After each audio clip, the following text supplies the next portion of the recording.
Hola, ¿qué tal? Bienvenidos. Bienvenidos a su episodio número 3 de Idiosincrasia. ¿Cómo estamos?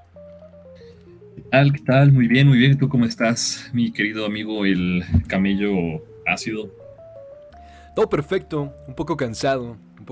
Fue un día largo, pero mira, aquí estamos listos para comentar las más recientes desventuras de la humanidad. ¿Qué más que después de un arduo día de trabajo, ir a casa y comentar las tragedias de la humanidad, ¿no? De eso tenía ganas, muchísimas ganas. Dije, llevo trabajando desde la mañana. Quiero llegar a pelearme 1 hora y media con la configuración para poder hablar de tragedias. Sí, porque poco se habla de la batalla que nos dio OBS. Maldito software, no se dejaba hasta que lo logramos al final. De hecho, 2 horas, güey. 2 horas 2 horas. configurando. Pero ya, Pero bueno, aquí estamos. ustedes ya nos A ver, escuchan, esperemos que todo bien. Y vamos, hoy tenemos nada más 3 noticias, 3 notas, cada una muy particular. Todas habrán escuchado de ellas. La primera, ¿cuál va a ser la primera nota con la que vamos a abrir? este, con los gringos locos que Gringos locos. quieren dominar bueno, invadir a México. Porque creo que ya a estas alturas todos estamos familiarizados con cierto líder de la Cámara de Representantes en el estado de Texas, un senador loquito, que propuso una iniciativa de ley a principios de este año, como el 21-23 de enero, en la cual proponía disponer de las tropas para usarlas en México para combatir al narcotráfico en la guerra contra el fentanilo. Básicamente, por si, bueno, dices que todos estamos familiarizados, por si usted no está familiarizado, es un congresista republicano de los Estados Unidos, tejano el hombre, Dan Crenshaw es su nombre, es un ex militar, me parece excombatiente, entonces sentido tiene que tenga esta afiliación a las tropas, o sea, más aún que un republicano promedio. Sí, de hecho es el loquito del parche que justamente Güey, es que parece súper villano, güey. parche, sí, perdió un ojo, la vista de un ojo en Afganistán. Sirvió en Afganistán, perdió, lo dieron de baja por obvias razones, y es un ex Navy SEAL, no es un militar raso, no. Él estaba cabrón, la neta. Entonces, pues sí, tiene sentido esa mentalidad de querer atacar todos los problemas, sobre todo, pues digamos, esta crisis de violencia humanitaria con las armas, ¿no? ¿Qué más que atacar fuego con fuego? Bien sabemos que los gringos traen esa mentalidad de si algo no sirve, bombardealo, y si sigue sin servir, bombardealo de nuevo. Así es un poquito el trip que traen y pues evidentemente este congresista más aún. Bueno, como comentas, estaba intentando hacer una iniciativa de ley para poder ingresar con tropas o al menos equipos para poder combatir este peligro del narcotráfico. Recientemente, antes de lo que mencionas de enero, después de enero, quiero decir, en su Twitter, el congresista directamente estaba hablando bueno, se comunicaba intentando aludir a López Obrador, al presidente de México, básicamente mencionándole que por qué no le ha contestado, que si acaso quiere seguir protegiendo a sus amiguitos del narcotráfico, que le dice algo así como que ¿cómo te sentirías tú si en nuestro país estuviera envenenando a 80,000 ciudadanos de tu país con fentanilo, ¿no? Sí. Y está curioso porque justamente Monreal, el líder de los senadores aquí en la Ciudad de México, le responde, ¿no?, a ese tweet y le dice, oye, primero que nada, o sea, qué pedo, somos una nación soberana, eso que estás proponiendo pues iría en contra de todos los principios de libertad y de soberanía nacional. Y además el pedo pues no son tanto las drogas, sino quienes las compran, ¿no? Como que le devolvió la pelotita al güey. Sí, claro. No. Y montones de... Por suerte, políticos mexicanos, así como usuarios randoms de Twitter, comentándole de no, pues probablemente nos sentimos de la misma forma que montones de homicidios causados por las armas que vende tu país, ¿no? Gente lo mismo, diciéndole, mire, mejor usted concéntrese en evitar las bandas criminales que están en su país, en poder hacer algo con estos niveles de adicción, y luego nosotros vemos qué onda, ¿no? Evidentemente en redes, ya sabemos, específicamente en Twitter, es un cagadero, es un baño público, y había de todo, ¿no? Tanto el mexicano, de hecho, se hizo trending el hashtag Don't Mess with Mexico, o no te metas con México, ¿no? Que fue en México un hashtag trending de básicamente un montón de mexicanos poniéndolo en plan de no, pues tú te vas a la chingada, véntete a México y te partimos la madre, te falta barrio, ¿no? Un poco lo que pueden poner usuarios de Twitter mexicanos enojados por esa propuesta. Y lo contrario, también su contraparte también tóxica americana, con gringos diciendo no, si es para invadir a México, en corto me alisto para invadir a los mexicanos. Y mucha gente, eso no me sorprende al ser Twitter, pero sí me agüita un poco que haya tanto ciudadano americano con tanto ímpetu por invadir México. Sí, o sea, de nuevo es esta muestra de superioridad y de racismo, de la cual pues ha habido sobre todo mayor presencia en los últimos años, ¿no? Desde que hemos visto pues el fracaso de lo que fue el gobierno de Obama, se perdió mucha confianza en lo que es el electorado por parte del sector democrático, ¿no? Porque pues por obvias razones, ¿no? Entonces ahorita los republicanos empezaron a ganar más fuerza y siempre ha sido bien sabido que uno de los discursos de los republicanos es el discurso reaccionario, ¿no? El discurso de odio, claro, de encontrar un enemigo en común. Y qué mejor que pues los narcos, ¿no? Narcos y mexicanos, por supuesto. Ajá. Y o sea, les conviene por donde uno lo vea, ¿no? Ellos toman este discurso porque más adelante Don Crenshaw se medio disculpó, entre comillas, como que reformuló un poco su discurso.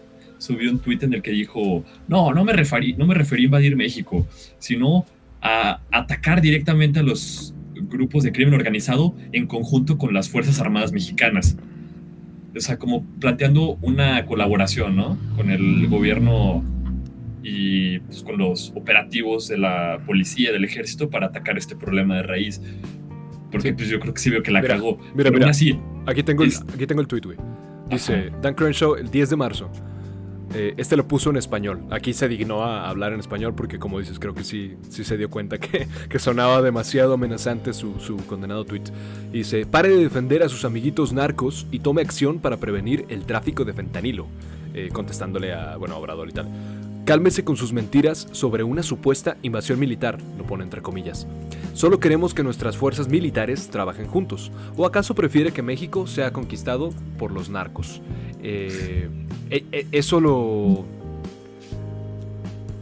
¡Hala! Estoy viendo el otro tweet que pone The President of Mexico, el presidente de México, dijo que armaría, el día de hoy hizo que armaría una campaña en contra mía y todos los que quieran atacar a los cárteles. No creo que haya dicho algo específicamente como eso, pero parece que sí. Y puso número 1, bring it, lol. O sea, déjate venir, jaja, ¿no?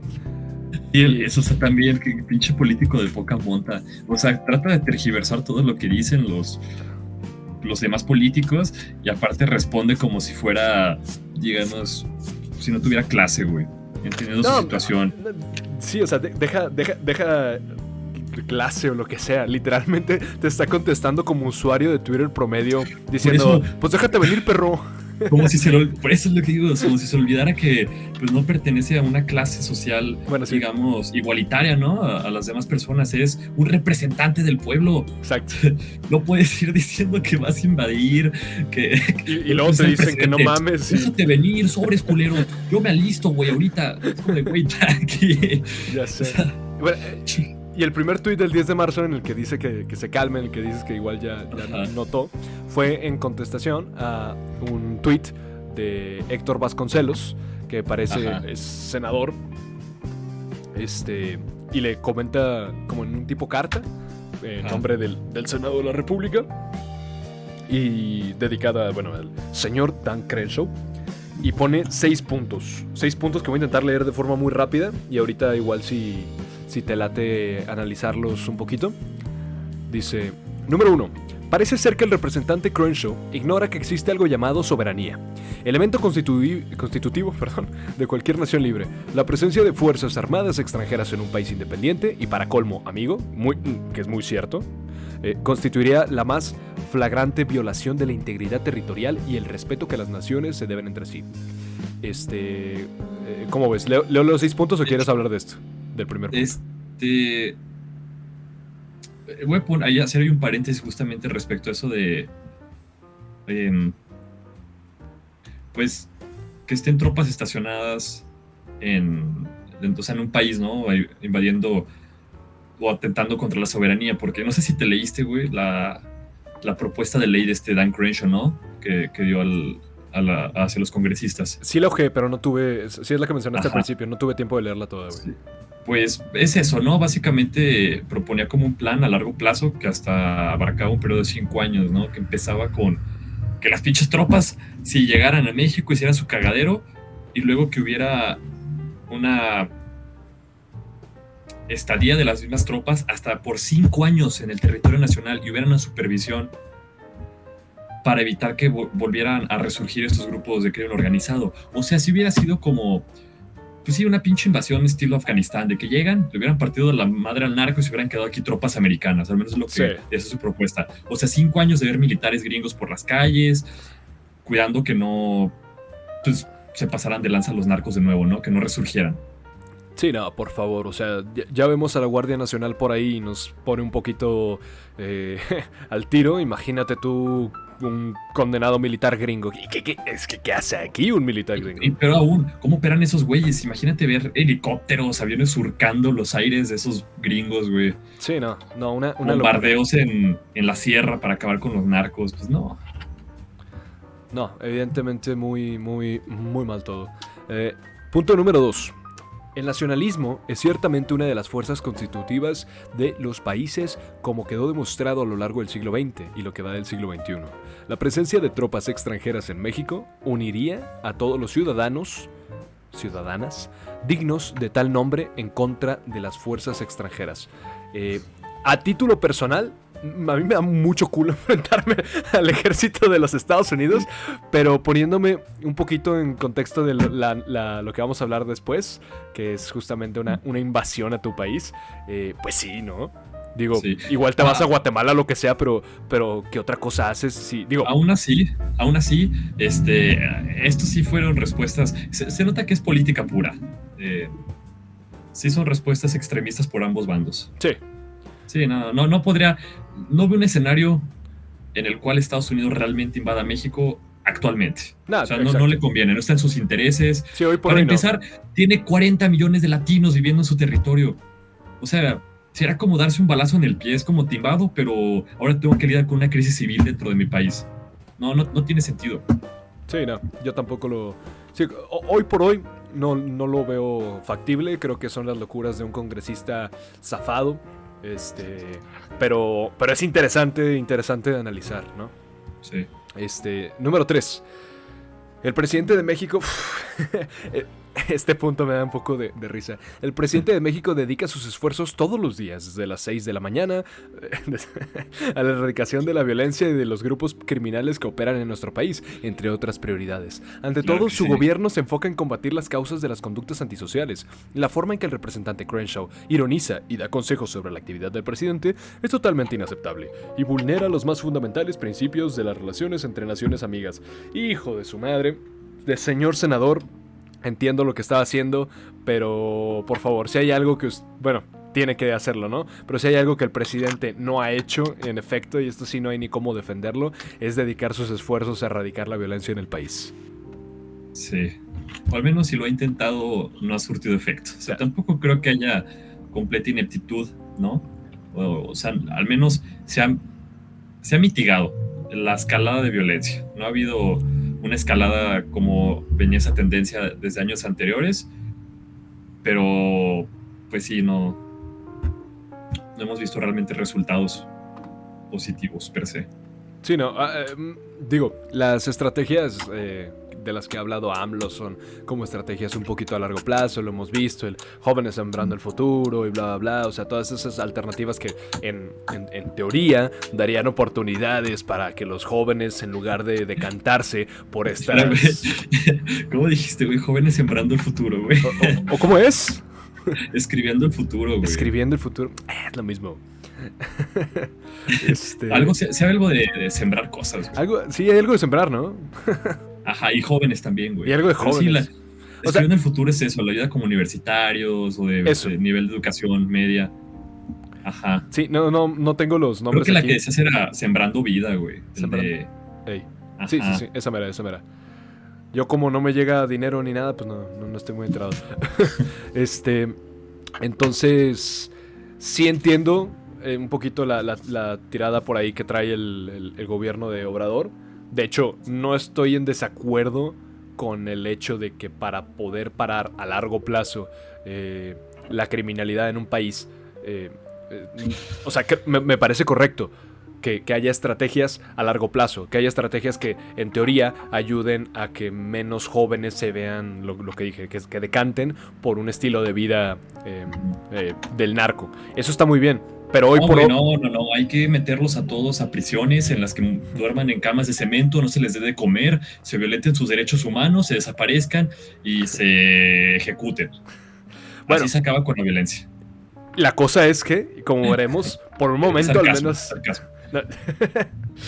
Lo sé, pero la cosa es que, como veremos en un rato, pues es que sí da resultados al menos aparentes y al menos en los primeros momentos. Pero bueno, el punto es ese, que no creo que Obrador esté haciendo lo mejor para detenerlo. Entiendo su plan, pero evidentemente hoy por hoy no está funcionando.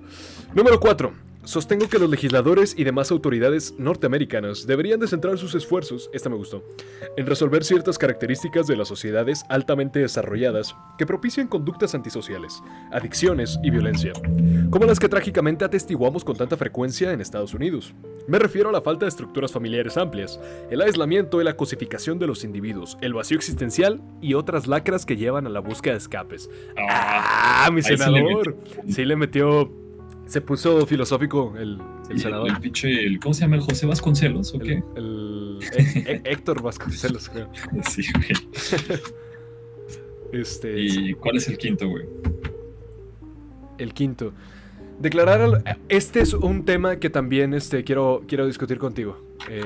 Declarar los cárteles mexicanos como grupos terroristas sería una distorsión de los hechos. En México no existen organizaciones terroristas en el sentido político, ideológico o religioso.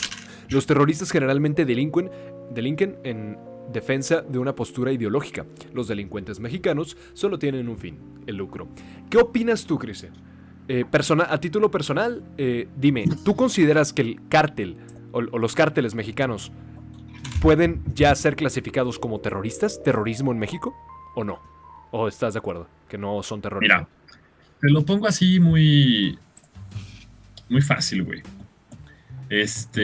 Según la ONU, güey, o cómo definen el terrorismo, el terrorismo implica la intimidación o coerción de poblaciones o gobiernos mediante la amenaza o violencia.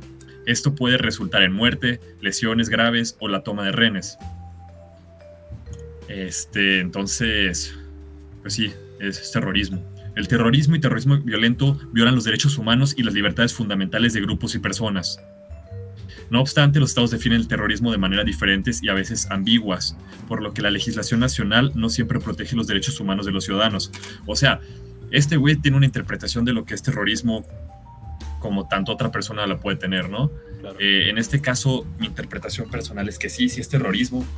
Cuando empiezas valga la redundancia, a sembrar terror en las calles, cuando sí no tomas una postura ideológica abiertamente, pero estás ejecutando miles de personas, le has declarado una guerra abierta al Estado, como se ha visto de manera recurrente, tal cual la puta guerra, cuando empieza a haber campos minados a través del país y empiezan a morir ciudadanos, como le pasó a este granjero en Michoacán, que explotó por una mina que sembraron los narcos ahí en un sembradío. Cuando empiezas a quemar camiones, cerrar carreteras, todos esos son actos de terrorismo, güey. Entonces, yo creo que es terrorismo. Solo no quieren tomar esa postura política por las implicaciones que tienen, ¿no? O sea, será un golpe del cual no se recuperaría el partido, güey. Sí, claro. Políticamente no conviene. Estoy de acuerdo. Yo estoy de acuerdo contigo. Estaba hablando hoy con un compañero en el trabajo. Saludos, Neto. Yo sé que no nos escuchas, pero si algún día lo escuchas. Y él comenta que no. Él me dijo que él no considera terrorismo porque, a pesar de todo esto que mencionas, su argumento es que no buscan aterrorizar a la sociedad civil, sino que cuando pasan estos accidentes, o sea, lo pone como, perdón, ¿cómo se llama? Casualties. Perdón, bajas indiscriminadas, puede ser. Sí, bueno, eso, que no sea la intención matar a los ciudadanos, pero salga que de vez en cuando una bala perdida o una explosión por allí, y que entonces no es terrorismo, que terrorismo es como, por ejemplo, Pablo Escobar ya haciendo sus locuras, tumbando un avión de civiles, que eso ya es terrorismo. Se ha hecho el narco. Hay múltiples casos de que lo del Casino Royal, que abren fuego contra la ciudadanía, cuando muchas decenas de casos que llegan, abren fuego contra la población civil para mandar un mensaje, para sembrar el terror. ¿No? ¿Ven que no pueden acertar su mensaje en una guerra directa con el Estado? Me voy contra los civiles, a ver si le bajan de huevos. Lo que pasó cuando agarraron Ovidio, llegaron pinches narcos a un centro comercial, hicieron su cagadero y tuvieron que soltarlo la primera vez. Ok. Sí. Nada se estaba comentando porque igual me parecía interesante tener esta otra postura de alguien que no considera como terrorismo esto. Pero ahora, de nuevo, a título personal, yo sí considero también, estoy de acuerdo contigo, que ya es un terrorismo. Ni siquiera, y acabas de dar en el clavo, el Casino Royal, por ejemplo, pero ni siquiera eso. Para mí, el simple hecho de tener cuerpos colgados, poner una manta diciendo que aquí puro cártel, lo que sea, en una carretera con camiones quemados, eso aterroriza, como dices. Y eso ya para mí es un acto de terrorismo. Estoy de acuerdo. Yo creo que sí debería ser, o no sé si debería de ser clasificado como tal, pero yo al menos lo considero como tal. Estamos de acuerdo en eso. Qué triste que los políticos no lo reconozcan, no quieran afrontar este problema directamente. Pero bueno, ya sabemos todo el entramado político, cómo funciona, y para ellos primero pues es el populismo, antes que demostrar resultados fehacientes y que sepan, bueno, que sean conscientes del costo político que puede tener llevar a cabo esos resultados, pero no se busca eso en la política. Sí, no, evidentemente no. ¿Cuál es el sexto punto? Y ya para terminar al menos la carta que envió, dice, el sexto punto dice: el principal problema del tráfico de drogas radica en que existe un mercado para ellas. Si no hubiese países consumidores, no habría países productores ni de tránsito. Lo que habías comentado. Y pues sí, la verdad. ¿Quiénes son los principales compradores de la droga? Sigue siendo Estados Unidos. Y al final sí es un problema que atañe a las autoridades americanas, ¿no? Ellos son los que deberían de primero arreglar todo ese condenado problema. Que, curioso, luego los archivos que te mandé sobre las pruebas clasificadas de control de masas. No sé si los leíste. Sí lo leí. Me suena un poquito a mucha teoría conspiranoica. Sí, pero, o sea, no tengo pruebas, sí, pero tampoco tengo dudas. Sí, porque justamente hay muchos tratados internacionales sobre el uso de armas químicas, biológicas, químico-biológicas, como se menciona en ese texto, güey, en el cual Estados Unidos forma parte desde hace décadas, las cuales pues sí muestran cierta incongruencia con lo dicho en ese artículo, con lo que al menos se muestran los documentos legales internacionales de los que forman parte de Estados Unidos, esos tratados, ¿no? De pues, de los 70 sobre todo, ¿no? De la producción y el almacenamiento de ciertos tipos de armamento, ¿no? Sí, estoy, o sea, a ver, estoy consciente de que forman parte de estos tratados que mencionas, pero a ver, no sería la primera vez. Digo, para poner un poquito en contexto, los documentos que estábamos leyendo mencionaban que había estudios, no me acuerdo por qué parte de la asociación, no me sorprendería si es algo tipo CIA o algo por el estilo, de manejo de masas para todos estos problemas de ciertas inconformidades o estas poblaciones incómodas para el gobierno de los Estados Unidos, el utilizar ciertas sustancias para tenerlos como dormidos, ¿no? Bueno, que justamente me corrijo, sí tiene sentido en cierta manera este desarrollo de armas químico-biológicas, porque en el estudio se menciona que los gringos sí se agarraron de un vacío legal en el que mencionaban, bajo el argumento de que no son como tal armas de ese estilo, sino que son armas para control de masas. Sí, es lo que te digo. O sea, es una categoría diferente. Y, bueno, por si alguien quiere, para que tenga un poco de contexto, este documento se llama, lo vamos a poner en la descripción del video. Ahí lo agregamos. Pero se llama Of the Rocker and on the Floor, The Continued Development of Biochemical Incapacitating Weapons. Es escrito por Neil Davison en agosto del 2007 por parte de la Universidad de Bradford en el Reino Unido. Y bueno, sí, ahí tienen, por si le gustan dar una ojeada a ustedes mismos. Ya ustedes juzgarán si es conspiranoia o si realmente les hace sentido. A mí me hace sentido porque pues es que no es la primera vez que lo hace Estados Unidos. O sea, repartir drogas en los barrios negros de Estados Unidos es algo que ya ha hecho el gobierno. O sea, el repartir literalmente crack para que estén adictos y mantenerlos de esa forma no es algo que no se sepa. No es algo de lo que no haya registros y testimonios. Entonces no me parece nada loco el considerar que alguna rama del gobierno de los Estados Unidos o de alguna institución americana esté investigando esto. Curioso, en este mismo texto menciona bastante al ver que la heroína era como muy, muy fuerte, porque hasta eso son considerados. Que la heroína era como algo muy fuerte, poner como alternativa el fentanilo. Uy, le salió de las manos. Sí, pero lo mencionan varias veces. Entonces, también es lo que le pusieron a Crenshaw en varios de sus tweets. Que para los que no están totalmente al tanto de ello, el fentanilo es una droga que se produce dentro de la rama farmacéutica. Es un compuesto sintético que es 20 veces más adictivo que la heroína y 35 veces más adictivo que la morfina. Una dosis y estás jodido. Muy jodido. Sí, una dosis y ya te enganchaste a esa mierda. Sí, es. Y justamente en el año 2022 cobró 70,000 vidas, güey, en Estados Unidos. O sea, sí tiene una crisis muy cabrona. No, sí, muy fuerte.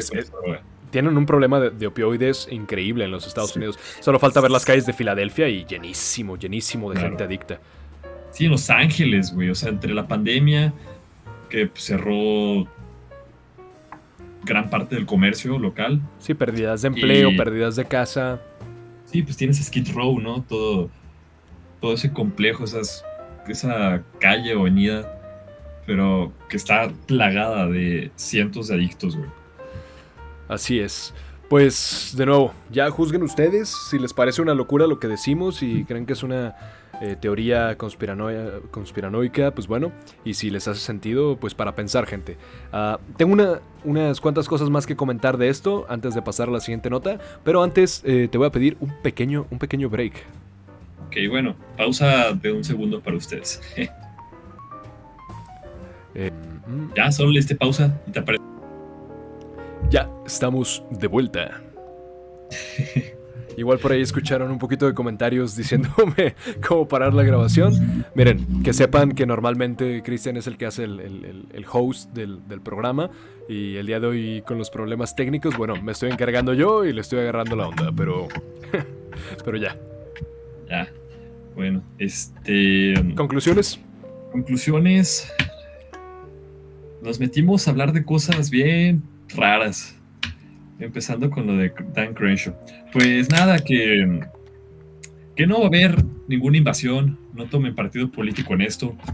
O bueno, sí, o sea, que sean críticos, pero tranquilo todo el mundo, que no va a haber gringos locos por las calles queriendo matar narcos, al menos no por ahora. Se ve como una situación imposible y que sepamos que todo intervencionismo disfrazado de ayuda es una forma de neocolonialismo. Así es. Bastante de acuerdo. De hecho, ahorita iremos a hablar un poco más de intervencionismo, de este imperialismo y esta clase de cosas muy feas, pero que lamentablemente son extremadamente comunes en la historia y en la actualidad. Pues sí, muy denso, muy loco el congresista Crenshaw. Muy curiosas las respuestas de los políticos mexicanos. Usted no se apure, yo no veo un escenario pronto en el que vengan tropas americanas a México a hacer de las suyas. Pero no está mal que reflexione al respecto, que considere, porque también vi por ahí gente que apoyaba esta idea, que realmente era, sí, vengan aquí, por favor, ya alivianos de esto, gracias Estados Unidos, vengan a salvarnos. Igual considéralo, nada más vea ejemplos de intervenciones americanas, específicamente por este caso, y usted vea si es algo que le agradaría. La última vez que estuvieron los gringos en México, solo recuerde, en 1854 al 56, si no me equivoco, 57, nos quitaron la mitad del territorio. Solo tenga eso en mente. Exactamente, la última vez que había americanos armados en México, eso sucedió. Ajá. Gringos igual a no bueno, como dirán esos güeyes. Gringo no bueno, así es. Pues bueno, pasamos a la segunda nota, que es hace como un mes, ¿qué fue? Un mes más o menos. El 23 de febrero, así es, se cumple un aniversario. Qué bonito, un aniversario. Un aniversario. No, qué feo. Un aniversario de la guerra en Ucrania. Ya llevamos un año de esa guerra que empezó siendo meme para los que no estábamos involucrados. Que empezó siendo, Tercera Guerra Mundial, se va a acabar el mundo. Pues una guerra que personalmente, y creo que mucha gente no creía que iba a durar tanto, y que entre más ha durado, más parece que va para largo. Así es. ¿Te parece bien que dé unos datos rápidos, numéricos, sobre cómo está yendo eso? Y luego ya nos metemos en una reflexión un poco más conceptual. Adelante, tú avienta datos. Okay. Primero, todos sabemos que a principios de este año se preveía la mayor ofensiva por parte de los rusos para recuperar territorio perdido en Bakhmut y hacer posible lograr una avanzada. ¿Qué sucedió? Muchos muertos, demasiados muertos. Hay una opacidad en la información, como bien sabemos, como es común en todas las guerras, pero aún así se sacan ciertas estadísticas, ¿no? Por otra parte, por los mismos gobiernos, como pueden, porque es una zona de guerra, y como hay estimaciones por parte de otros gobiernos. El punto es que se ha estimado que diario, desde el principio de las ofensivas este año, hay un promedio de 820 muertos rusos al día. Se calcula que lo que va de el mes de febrero, solamente de febrero, los rusos han tenido 200,000 bajas, de las cuales de 40,000 a 60,000 son muertos. ¿Qué pedo? Sí, para que se den una idea, los rusos, cuando invadieron Afganistán en el 79 al 89, durante una década, solo perdieron 15,000 hombres. No va ni un mes en la guerra de Ucrania, y lo que ellos perdieron en una guerra de 10 años, han perdido esta cantidad aproximadamente 4 veces más en 30 días. Se aproxima que al menos 13,000 ucranianos, según Zelensky, han muerto en el transcurso de la guerra. 13,000. Datos que nadie cree. Pero de lo cual al menos estiman que 7,200 han sido civiles. Por lo cual, ya metiéndonos en temas un poco más densos, Se aproximan, ojo con el dato, 65,000 crímenes de guerra cometidos por los rusos. 65,000 en lo que va de la guerra. ¿Qué pedo?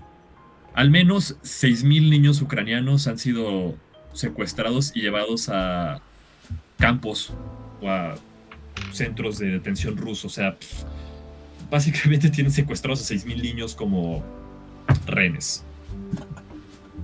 Y además, pues, de la crisis humanitaria, ¿no? 8 millones de ucranianos han huido del país. Muchos han desplazado. Y no para. Y sigue. Es perturbador escuchar estos datos. Es definitivamente... Aunque al menos considero que la mayoría de nosotros somos incapaz de que nuestra imagen mental le haga justicia, ni un poquito de justicia a la verdadera tragedia que está sucediendo. Lo que podemos intentar me es suficiente para ponerme triste, para ponerme los pelos de punta, para asquearme. Es una tragedia. Hay poco más y a la vez muchísimo que se puede decir sobre la guerra. Y bueno, como mencionabas, quién sabe en estos datos, porque no, al menos hoy por hoy no hay forma de tener datos exactos de todo lo que está sucediendo. Pero no me parecen descabelladas las aproximaciones. Al contrario, yo creo que podría agregarle un poco más. Y pues es condenadamente horroroso. No, a los datos que se tienen, digamos, contabilizados, se estiman más. O sea, no hay que quitarle, hay que sumarle, y por mucho. Sí. Uf, pues es que esto la verdad me deja sin palabras. El conflicto ruso-ucraniano es un conflicto muy complicado de analizar. Ahí estuve checando un poquillo de análisis geopolíticos y tal, que ya sabes, lo mismo en Twitter. De pronto, cuando suceden esta clase de cosas, todos se vuelven expertos en el tema de moda. Pero todos son geopolíticos profesionales. Exactamente. Por Twitter. Pero sí, chequeé un par de cosas. Y es bien complicado este tema. Porque, a ver, no tengo mucho más que decir sobre lo horroroso de estos datos y de lo que significan. Pero pensemos un poco esto, porque al menos yo me he encontrado con posturas prorrusas, pro-ucranianas. Y yo considero que, sobre todo no estando involucrado de primera mano en este tipo de conflicto, me parece muy, muy raro que alguien tome una postura pro algo.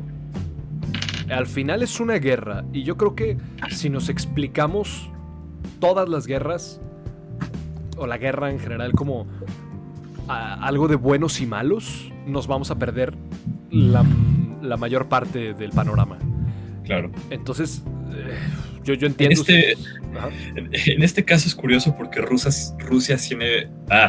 se me lengua la traba, güey. Rusia viene siendo el malo de Europa y de Occidente desde hace décadas, ¿no? Aquí creo que podemos todos estar de acuerdo que señalar un culpable no va a ser de la manera más objetiva si seguimos la narrativa occidental que se nos ha presentado desde la Guerra Fría.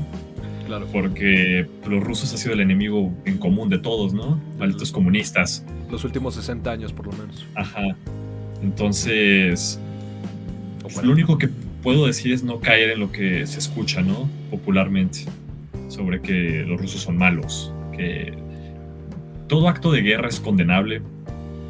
Pero aquí podemos estar de acuerdo que hay ineptitud por parte de ambos gobiernos, tanto del ucraniano como el ruso. Hay muchas vertientes en el asunto, pero como tal buenos y malos pues no hay, ¿no? Culpables hay gente inocente también. Y es muy complicado. También, como mencionas, es difícil tomar una postura o llevar un análisis imparcial, objetivo, viéndolo como un espectador, claro, sin siquiera saber qué emociones o qué sentimientos hay de por medio, ¿no? como mencionabas antes, o sea, cómo hacer ese sentimiento que estén invadiendo, ¿no? Tu patria. Porque pues hablamos ya desde una postura nacionalista, ¿no? Estos sentimientos que se nos inculcan desde pequeño, ¿no? Los lábaros patrios, el país, bueno, la concepción de Estado-Nación, ¿no? Que tenemos, de pertenencia, de la ciudadanía, y que se ponga en juego eso, pues ha de ser muy complicado, ¿no? Sí, y que yo entiendo las posturas que pueden ser... O sea, de hecho yo no me consideraría un gran patriota. Para nada, de hecho. Pero es difícil que no te gane creo. Ojalá jamás me toque experimentarlo. Pero creo que es difícil que no te gane un sentimiento patriótico, aunque sea enreversado, al momento de que ves, pues eso, un país invadiendo donde vives, donde está tu gente, donde te desarrollas. Es difícil no decir, teniendo poniéndolo así, al enemigo delante, es difícil que no te dé la sensación de querer proteger, pues donde te has desarrollado toda tu vida. Y entendería que este sentimiento fuera mucho más fuerte en un país tan pequeño como lo es Ucrania, ¿no? Uh-huh. Que no es un país muy pequeño, pero porque dentro del mismo país parte del conflicto surgió por pues, estos grupos separatistas, ¿no? Que tanto has hablado. Claro. Aún así, Ucrania no es un país tan multicultural como, no sé, lo será México. Aquí, pues, realmente... A veces es difícil asumirse, al menos desde mi perspectiva, es difícil yo asumirlo como mexicano, entendiendo la vastedad de lo que es México. Porque, pues, usualmente uno se mueve desde cierta zona geográfica, ¿no? Es más, desde cierta zona regional. Porque de región a región realmente cambia mucho, ¿no? Lo que es esta concepción de ser mexicano. Claro. En este caso, va a ser más duro para un país pequeño con estos sentimientos nacionalistas tan arraigados como lo es Ucrania, ¿no? Entonces... Bueno, que considerar, bueno, ahorita dices que no es tan multicultural, no sé en comparación a México específicamente, pero sí tienen su gran cantidad o sea, creo que es parte del conflicto, que las partes o sea, lo que conforma Ucrania, no me sé toda la historia de Ucrania, lo dejo en claro, de hecho no sé nada, simplemente lo que estuve checando. La conformación de Ucrania ha sido a través de los años, a través de regiones, algunas dadas incluso por zares. Imagínense eso, o sea, estamos hablando del siglo pasado, todavía cuando los zares anexaron ciertas partes. Me parece que el ucraniano, o al menos una mezcla del idioma, es como entre al menos del norte creo, entre polaco y ruso. Entonces, se habla principalmente ruso y ucraniano, güey. Ajá, y el ucraniano tiene influencias polacas, te digo. Claro. Sí. Entonces ahí está. Los separatistas que son más apegados a Rusia, hay unos que se consideran bastante más rusos que ucranianos. Aún así son regiones más pequeñas, ¿no? O sea, entendiendo el gran panorama de las cosas, ¿no? La gran vastedad pues, de lo que es Ucrania. O sea que sí, es un país, tiene 43 millones de habitantes, ¿no? O sea, por ejemplo, no se puede comparar con lo que sería Estados Unidos, ¿no? O China, que son países enormes. Uno con 300 millones de habitantes y China, bueno, ni se diga, con miles de millones. Aún así es un país, si no pequeño, tampoco es un país grande. Y justamente estos, digamos, territorios que buscaban separarse de Ucrania pues son cuanto menos pequeños, ¿no? En comparativa con lo que es Ucrania en conjunto. Porque...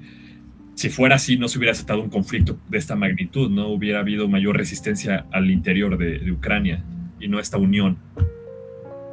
Sí.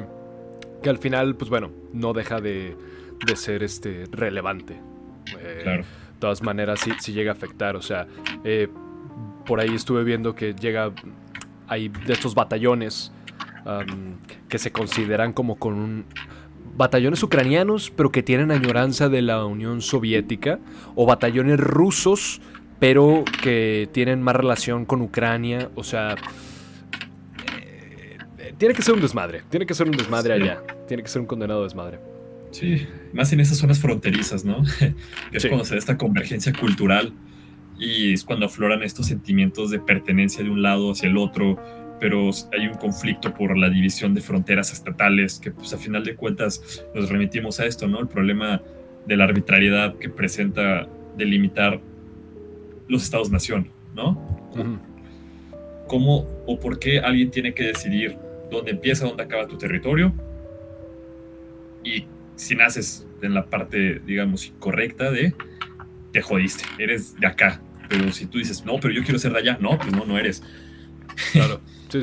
Sí. Que bueno, a todo esto, algo que se ha mencionado mucho en redes sociales, está con todos, son los crímenes de guerra. Dios mío, cuántas atrocidades. Se parece que los rusos se están pasando por el culo la Convención de Ginebra, la cuarta convención que se dio poco después de la Segunda Guerra Mundial. Y espero que realmente al finalizar la guerra haya sanciones, haya gente condenada, ¿no? Que básicamente lo que se estipulaba, porque poco a poco se le fueron agregando nuevas secciones, ¿no? A esta convención de Ginebra. Uh-huh. Pero, bueno, secciones, protocolos a lo largo de los años, que básicamente limitan el uso de armas químicas, biológicas. Qué bueno que no se han usado hasta ahora. Qué bueno. Sí, qué malo que se estén atacando objetivos civiles con pues misiles guiados, ¿no? Bombardeos. No, pero ajá. Los crímenes de guerra que han figurado en torno a prisioneros. Y la población civil, básicamente es eso. Según la Convención de Ginebra, lo que se buscaba era que los prisioneros de guerra se trataran como humanos, pues es lo que se les diera comida, un trato digno, ¿no? Que la población civil pues excluyera de este conflicto, que los representantes de ciertas organizaciones mundiales como la Cruz Roja, ¿no? Se les tratara como entes imparciales que están simplemente auxiliando. Pero los rusos no, se lo están pasando por el culo. Sí, totalmente. Ejecutando civiles, violando mujeres. Es a lo que iba. Me estaba aventando un artículo, no me acuerdo ahorita del nombre, sobre las violaciones en masa, me parece que así se llamaba. Violaciones en masa como armas de guerra. Como armas de justo terrorismo dentro de la guerra. Que no es algo nuevo. De hecho, parece que sucede en cada una de las guerras. Es raro que no llegue a pasar. Pero hay registros de estas violaciones, sobre todo de pequeñas localidades ucranianas en las cuales pasó el ejército ruso y pues ya no se encuentran ahí, se encuentran más avanzados. Entonces ya llegan estos corresponsales de guerra o reporteros, como lo quieras llamar, a entrevistar. Y los testimonios que te puedes leer, las entrevistas, son desgarradoras. Se me quedó muy grabada 3 en específico. Lo que voy a decir a continuación son descripciones muy mórbidas, por si quiere darle un par de minutos adelante, porque sí es algo que igual puede afectar a gente que esté sensible al tema. El primero era una entrevista con una mujer de unos 40 años, en la que la entrevistaban. Ella mencionaba que estaba con sus hijas. Llegan unos soldados rusos, están por ahí por el pueblo, y uno de ellos se mete con un arma y amenaza a la mujer, pues que si no tiene sexo con él, pues la va a matar, ¿no? La descripción de la mujer se le veía muy fuerte a la mujer. Se le veía más extrañada del suceso tan bizarro que le tocó experimentar que traumatizada, porque luego hay otras víctimas que sí de plano no pueden casi ni hablar. Decía que veía muy raro porque el joven que la violó se parecía mucho a su hijo. Y decía, era de la altura de mi hijo, tenía los ojos de mi hijo, y nada más entró y se veía que estaba muy borracho, que fue muy rudo con ella. Y tuvieron que entrar, hasta eso por lo visto no es algo que legalmente esté permitido, o sea, al menos altos mandos procuran que no suceda, o al menos eso se ve, que luego entraron soldados a amenazar a este otro soldado, a decirle que deje de hacer esas cosas, y lo sacaron. Le pidieron como disculpas muy brevemente a la señora. Ay, disculpe por meternos en su casa a matar a todos los hombres de su población y que la haya violado. Ya nos vamos. Pero estaba dando esta entrevista muy extrañada. Otra de una mujer que le tocó que mataran a su marido. Tenía a su hijo chiquito. A su hijo chiquito le dijo que se fuera a una esquina, que cerrara los ojos. La mujer sufrió violaciones. Y en un momento se pusieron muy borrachos los soldados, se quedaron desmayados en su propia casa y ella tomó al hijo, le dijo vámonos y el hijo menciona que estaba en la oscuridad y vio el cadáver de su papá, pero como estaba oscuro pues no reconoció que era su padre y le preguntó a la madre que si no se iban, que si le iba a pasar como ese señor que estaba durmiendo. Y se le veían las lágrimas a la señora, porque que tu hijo te diga, mamá, entonces, como ese señor durmiendo y que sea tu marido, el padre de tu hijo, ahí muerto después de sufrir tal vejación dentro de tu propia casa, tener que llevarte a tu niño de 5 años corriendo. Y la tercera historia ya ni la cuento, porque es peor. Mira, te cuento yo un par, porque no todos parte de los rusos. Bueno, una sí. Una carta de un soldado ruso a su madre que le dice, madre, tomar ayuda a matar más fácil a los civiles. Entonces el güey se la pasa pedo para, pues eso, acribillar más fácil a la población civil. Y otro, esto sí se ha hecho muy viral. Los ucranianos tampoco son santos de nuestra devoción. Se están pasando de lanza. Hay muchos videos muy gráficos de drones ucranianos volando con granadas y llegan por el aire, ven un soldado ruso que está herido y les sueltan granadas para rematarlos. O sea, imagínate, estás combatiendo, porque también los soldados rusos, la gran mayoría, se preguntan qué putas hago aquí, ¿no? Sí, claro. Es mandato obligatorio de pertenecer al ejército, ¿no? Están sirviendo ahí pues, lo de la cartilla militar, ¿no? Y te mandan, imagínate, te hieren, estás ahí tirado diciendo, vale madre, yo quería estudiar en la universidad, estás desangrando. Yo quería ser rapero. Ajá, dices, te estás desangrando, dices, bueno, pues como sea, ya estoy herido, van a llegar, me sacan mis compañeros y me voy a casa, porque pues baja en combate, ¿no? Uh-huh. Pero llega un dron y te remata con una granada, es como, chido, mis derechos humanos, a chingar a su madre. Exacto, o sea, ya convaleciente en medio del campo de batalla, como dices, quizás esperando regresar y nada más escuchas y sabes que ya fue. Ajá. Malditos crímenes de guerra. ¿Cómo no se respeta nada? Maldita guerra en general. Maldita guerra. Condenados sean los políticos que velan por sus intereses y el pueblo tiene las de perder. Que ahorita hablamos un poquito de los beneficios y pues sí, de los beneficios que trae esta guerra, lamentablemente, a otras naciones, como las que le están prestando todas las armas a Ucrania. Pero antes, me gustaría hacer una breve recomendación, 2 breves recomendaciones. Primero, hay un libro que se llama In the Heart of Darkness, de Joseph Conrad. Este es un libro, me parece que es del siglo pasado. Creo que sí. El autor describe las aventuras de un inglés, me parece, aventurándose al Amazonas en una compañía de barcos, de mercancía. Y es un clavado profundo a la oscuridad y la realidad de lo que fue este imperialismo, este colonialismo, imperialismo, de cómo le tocó a gente que, como mencionas, quizás ni siquiera estaban totalmente puestos a ser los villanos. O sea, ellos quizás no estaban dispuestos, porque te digo, el protagonista de esta obra ni siquiera es como que fuera un soldado o algo por el estilo. Era alguien que le gustaba navegar y le gustaba la aventura. Pero pues le tocaba llevar armas y habla pues de cosas horrorosas como aborígenes siendo asesinados, tratar a los negros nativos de Brasil pues como criaturas distintas, una descripción que viene en muchas obras del siglo pasado. Si alguien ha leído a Lovecraft puede saber de lo que hablo, pero pues sí, narrando a estas criaturas de piel negra que parecen que no son humanos, que tienen rasgos muy distintos a los que están acostumbrados. A ver, otro segundo.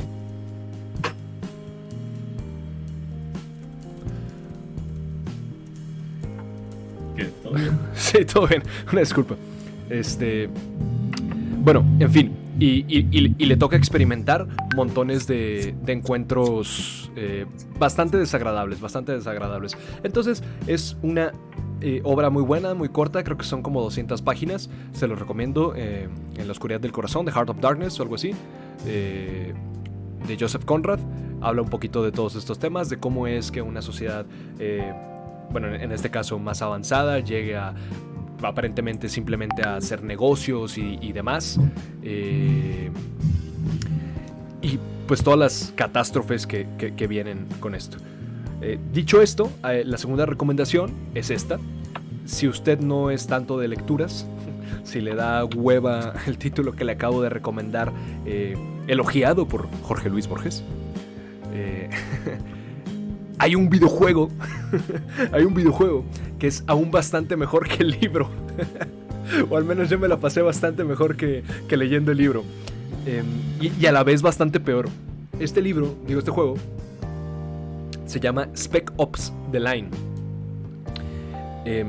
La trama es: en Dubái sucedió un tipo de guerra civil, una catástrofe por tormentas de arena, y mandan a tropas de los Estados Unidos a sacar a la población civil, a hacer evacuación y demás.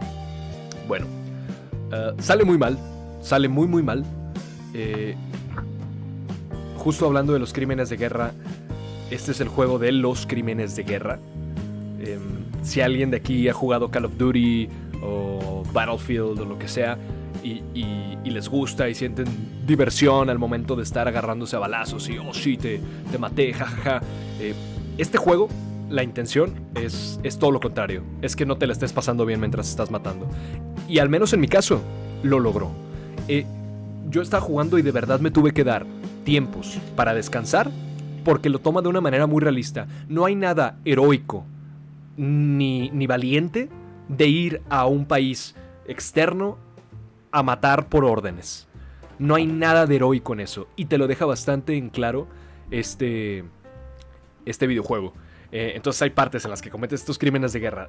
Una escena atroz con sulfuro blanco, me parece. Que si alguien sabe de química, pues bueno, fue utilizado en creo que Primera, Segunda Guerra Mundial. Bueno, el sulfuro blanco, no, o como lo de Vietnam.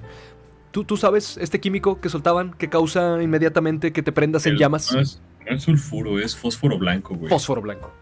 Ajá, de hecho lo están usando los rusos ahorita.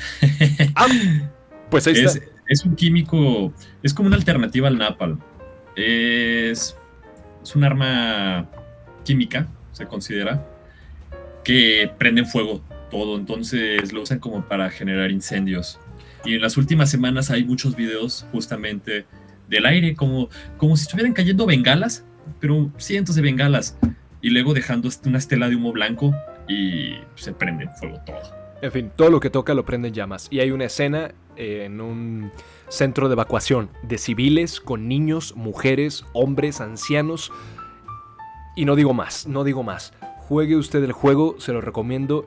Si juega en computadora está muy barato en Steam. A cada rato está en oferta. Es uno de esos juegos que lo va a estar jugando un rato. Si tiene estómago sensible, lo va a tener que dejar. Si lo quiere acabar, lo va a tener que dejar para jugarlo hasta días después. Porque te demuestra realmente, bueno, lo más que puede hacer una obra de ficción. Estas crudezas de la guerra. Y cómo es muy fácil que hombres que creen que están haciendo un bien rápidamente cometan atrocidades. Todo por este sentimiento de cumplir un ideal, ¿no? Un ideal que se te ha sido implantado. Sí, claro. Quieres que uno realmente lo crea, ¿no? Es como se te ha adoctrinado dentro de lo que es la academia militar.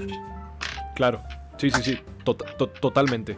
Entonces, es eso. Yo no creo que haya que condenar a las tropas como demonios, pero definitivamente tampoco creo que esté ni cerca de llamarlos héroes. Ahí lo siento si hay gente que adora lo militar, pero tampoco creo que sean héroes. Muy a lo BoJack Horseman, de los primeros episodios. No creo que darle un arma a un imbécil y decirle que es un héroe lo convierta automáticamente en uno. Pues sí, eso. Súper recomendado.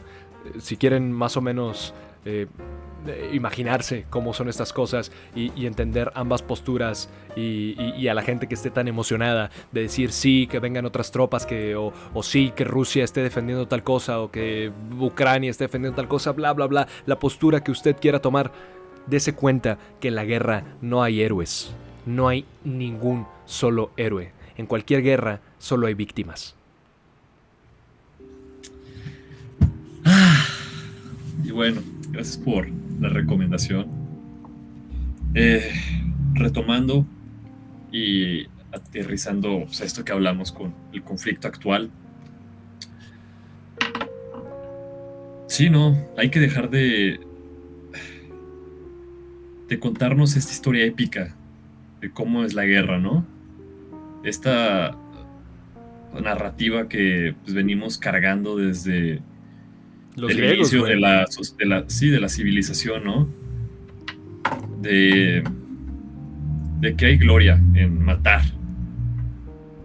en asediar ciudades, en quemar aldeas. No, no lo hay. Solo hay víctimas, hay horror, hay tragedia. Y por más heroica visión que le quieras dar a las acciones criminales que uno realice en el campo de batalla, por más que te quieras sumergir en esta mentira o en esta narrativa falaz, va a pesar en la conciencia. Creo que nadie va a poder cargar con esos recuerdos por los años sin siquiera criticar qué es lo que hizo, ¿no? Porque no hay nada de natural en matar a otro ser humano, no lo hay. Esa narrativa de que el ser humano por naturaleza es una completa estupidez, una farsa. El ser humano no es bueno ni malo, simplemente es víctima de sus condiciones. Sí, somos moldeados por el contexto en el que nos desarrollamos y lamentablemente somos muy manipulables. Podemos a veces ser atávicos, podemos ser erráticos gracias a nuestras emociones y actuar pues, de manera que puedan ser, que nos pueda pesar en la conciencia, ¿no? En un futuro, pero no nos vamos a librar de esta carga de conciencia, ¿no? Para nada. Para nada. Bueno, pues no sé si quieras comentar que quién puede resultar beneficiado, la OTAN, Estados Unidos, ¿sabes? Venta de armas. Lo único que espero es que acabe este conflicto y nada, creo que como ya vamos encaminados con crímenes contra la humanidad, podemos hablar de El Salvador. Se viene. Vamos a levantar un poquito esto porque vamos a hablar de cosas... Rápido, una... ¿Conclusión? Sí, una conclusión rápida, dale. Superficial, sin dar un análisis de nada. Porque, no sé, yo me sentí un poco agobiado. Sí, no, igual. Creo que se sintió, hasta la vibra aquí. Puedo cortar con un cuchillo la tensión de los temas que estamos hablando.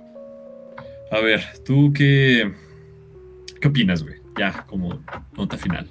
Lo mismo, tragedia. Toda la guerra es una tragedia. No hay héroes, solo hay víctimas. Si se le ocurre poner una banderita de Ucrania, una banderita de Rusia defendiendo tal, entiendo, cada uno tiene sus ideas políticas, comprendo que hay gente que busca ser beneficiada política, económicamente con las guerras, me queda clarísimo.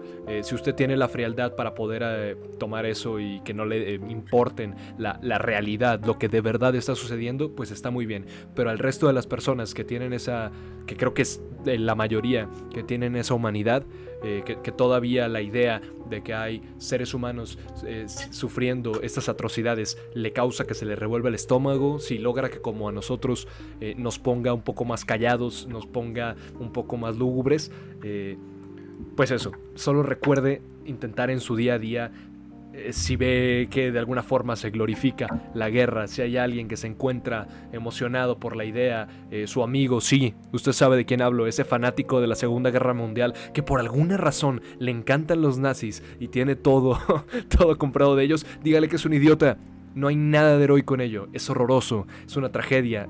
Y aunque no parezca que esta guerra en específico vaya a parar en ningún momento cercano, ojalá lo haga y ya, poco más que decir. Ya. Sí, el momento que dejemos de glorificar la guerra, de contarnos narrativas fantásticas y épicas, cuando dejemos de mitificar todos estos actos atroces de la humanidad y realmente le echemos un vistazo a lo que podríamos considerar como el mayor error o el mayor fallo como sociedad, porque creo que es eso, cuando se desata una guerra es porque es un fallo como humanidad. Sí, de acuerdo, totalmente de acuerdo. Todos hemos errado. Cuando realmente veamos directamente a los ojos a este monstruo, a esta maquinaria de guerra, vamos a cambiar nuestra perspectiva de lo que consideramos honorable en torno a ello.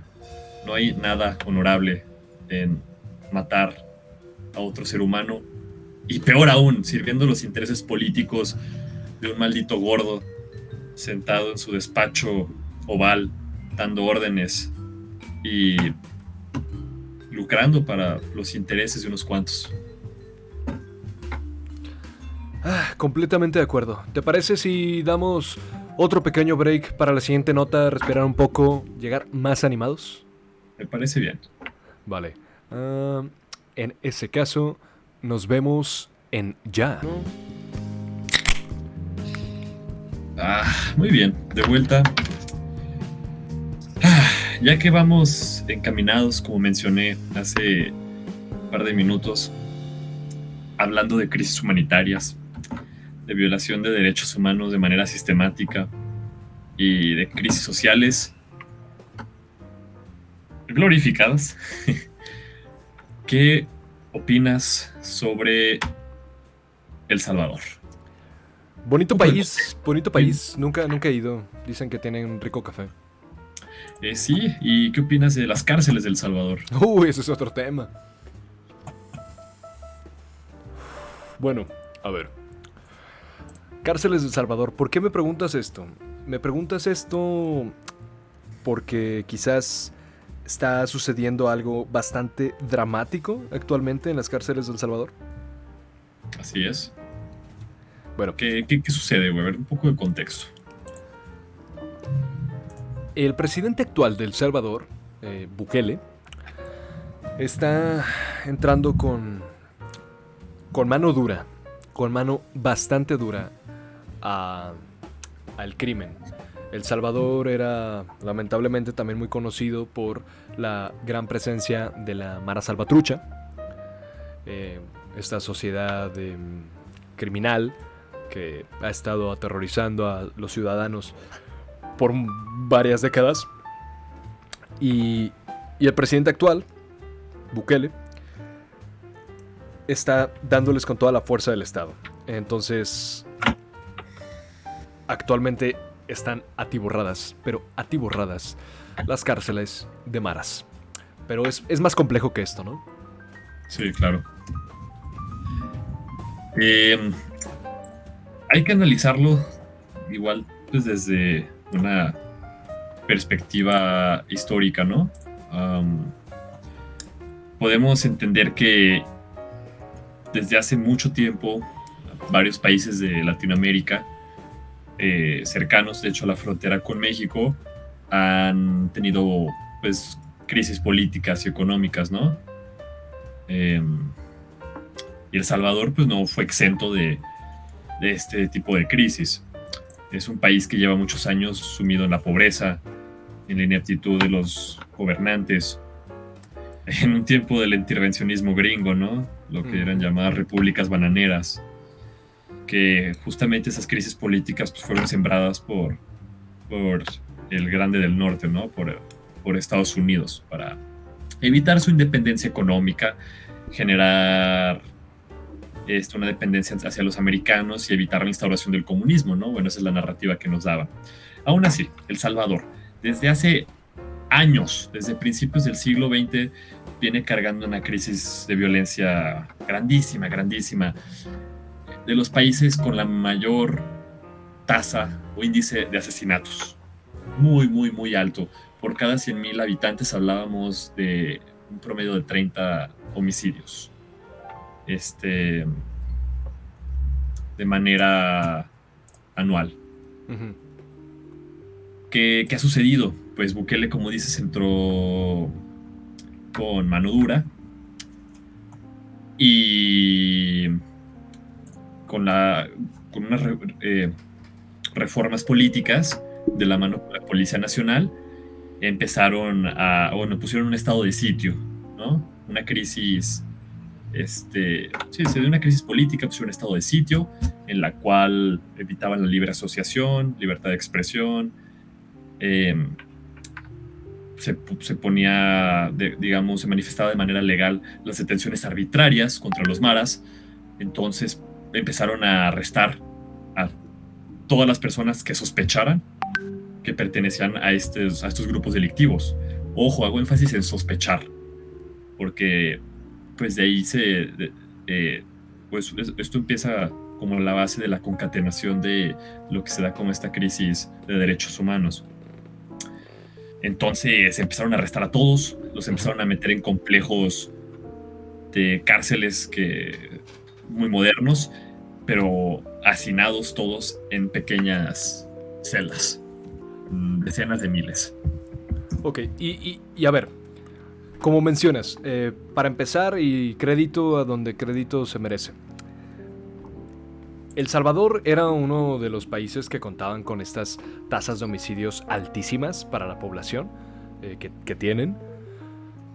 Era muy común, era del día a día, muertos, robos, extorsiones. Era un país bastante violento. Algo que quizás se podría decir de ciertos estados, específicamente de la República Mexicana. Dicho esto, las nuevas políticas que estás mencionando han dado resultados, queramos o no, sorprendentes. Sí, para que se den una idea, en el 2021 se registraban una tasa de homicidios de 14,x por cada 100,000 habitantes. Para el 2022 se redujo a la mitad, a 7,8 por cada 100,000 habitantes. Que esto, bueno, viene de tasas mucho más altas, hablábamos de hasta 30 por cada 100,000 habitantes, pero sí, en cuestión de unos cuantos años se redujo drásticamente. Y en este enero justo, El Salvador cerró con 2 homicidios por cada 100,000 habitantes, eso sí, según Bukele. Que quede bastante en claro que es lo mismo, es la información que quiere dar pues el gobierno de Bukele. Pero si es así, o medianamente parecido, y parece ser que sí, que aparte la población lo ha notado, es algo impresionante. 2 homicidios por cada 100,000 habitantes. Estamos hablando de que en el 2022 hubieron 496 homicidios. Aproximadamente 57% menos que los que contabilizaron en el 2021. Es antes. Para que nos demos una idea, en México, el año pasado se registraron 12 homicidios por cada 100,000 habitantes. Entonces, El Salvador logró superar el descenso en la tasa anual de homicidios que la que tenemos en México. Sigue siendo un país más pequeño que México, siguen siendo condiciones distintas dentro de todas las armas que tenían las organizaciones criminales del Salvador. Creo que no se comparan a las que tiene el narcotráfico. Bueno, eso sí, en El Salvador hay 6 millones de habitantes, 6. O sea, sí. Exacto. Entonces, bueno, también no es como... Si bien el discurso que está aventándose Bukele actualmente es como volteen a ver al pequeño gigante de Latinoamérica, cómo se hacen las cosas. Bueno, para la persona que considere que las mismas políticas de un país pueden ser aplicadas a las de su país, nomás porque sí, pues no. Así no funciona. Así simplemente no funciona. Es bastante más complicado. Simplemente por si hay alguien que empieza a decir, ya ven, esta era la forma de solucionar las cosas. Es bastante más complejo analizarlo dentro de nuestra realidad. Dicho esto, pues sí, ya escuchamos un poco los datos. Ha bajado de forma increíble. O sea, es probablemente... Bueno, no tengo el dato aquí, pero creo que sí es ahorita, al menos en inicios de año, el país latinoamericano, bueno, no sé si quizás salvo por Argentina, que ha tenido menos homicidios. Y comparándolo de nuevo con los años anteriores, o sea, creo que en el 2015 también era algo loquísimo, había un montón de homicidios. Sí ha sido un logro increíble. Sí es muy, muy notable el cómo ha bajado la violencia. ¿Por qué? Porque, en efecto, ha empezado a movilizar al ejército. Ya no es nada más la policía, el ejército está en las calles de El Salvador y no necesitan como permiso de casi nada. Como mencionabas, con la mera sospecha de vínculos que te relacionen a estas organizaciones criminales es más que suficiente para hacer un arresto. Claro.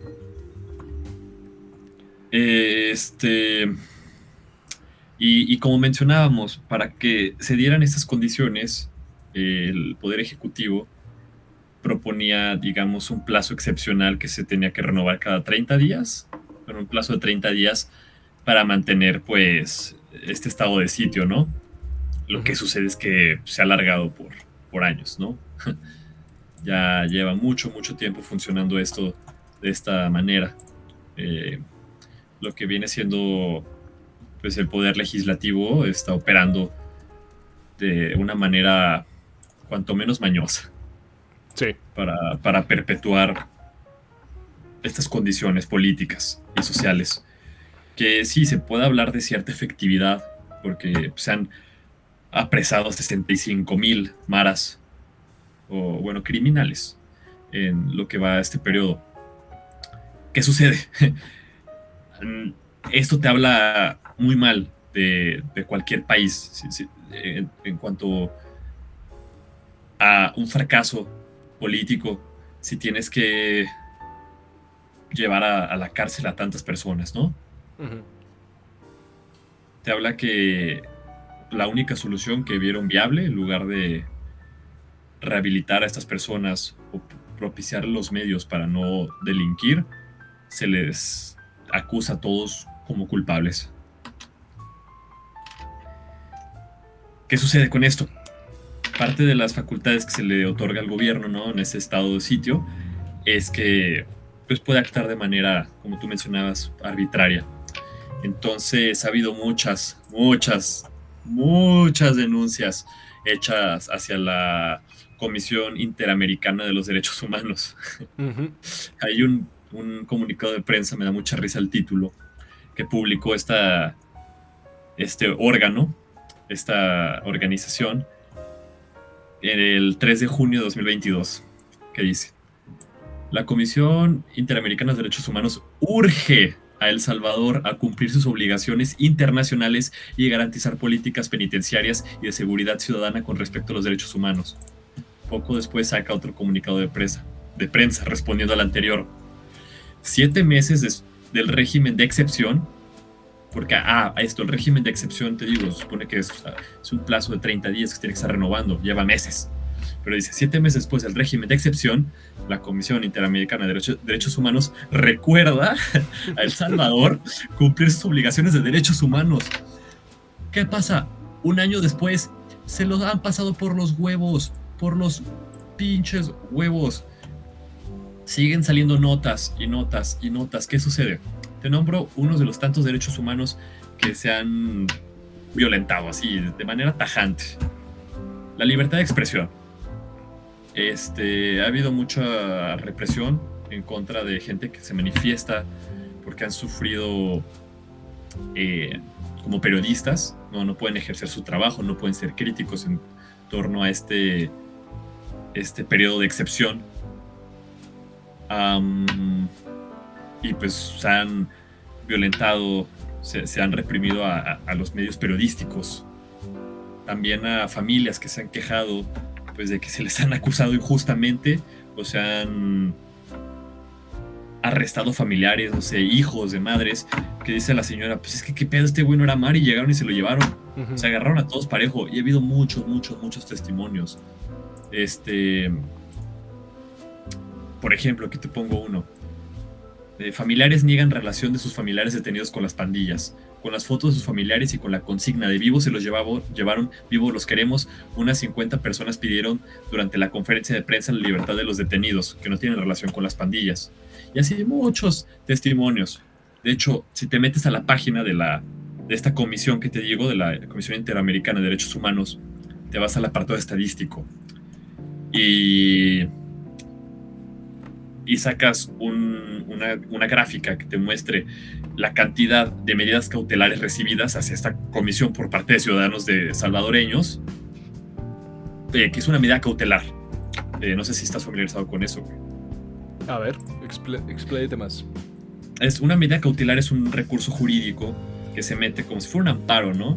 En contra de una resolución hacia un juez, ¿no? Un aparato jurídico en torno a una acusación, un juicio, por ejemplo. Si tú piensas o crees que se te está acusando injustamente o se tomó una resolución que, pues eso, no se manejó de manera transparente o hay intereses de por medio, tú aplicas a una medida cautelar, ¿no?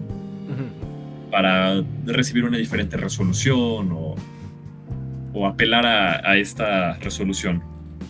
Entonces, desde el año 2018, desde el año 2016 al año 2021, se duplicaron las medidas cautelares recibidas a esta comisión de ciudadanos que han pedido ayuda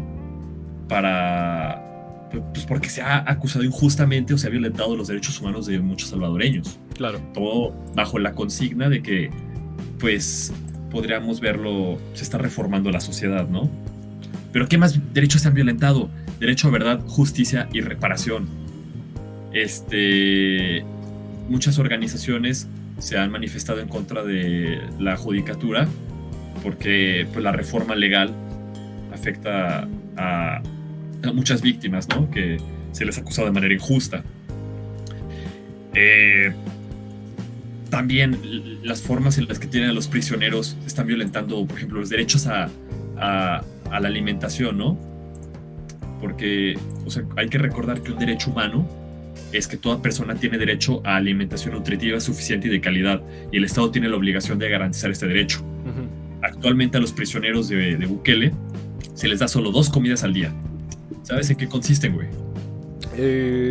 Aparte de pito, no sé. No, se les da ambas comidas: un tazón de frijoles, 2 tortillas y un pedacito de queso. ¿Tú podrías comer diario un tazón de frijoles, 2 tortillas y un pedacito de queso? A ver. ¿De aquí a 30 años? ¿Crees que eso es nutritivo? ¿Crees que de frijoles y tortillas sacas todos los nutrientes necesarios para no padecer deficiencias? No, de hierro, o sea, dependiendo lo mismo de qué tanto acceso tengan al sol, les puede llegar hasta el condenado escorbuto. No, es que es eso. Otra de las condiciones para estos prisioneros: no tienen acceso al sol. No tienen acceso a patios. Esa es una de las cosas. No tienen acceso a bienes de sanidad, güey.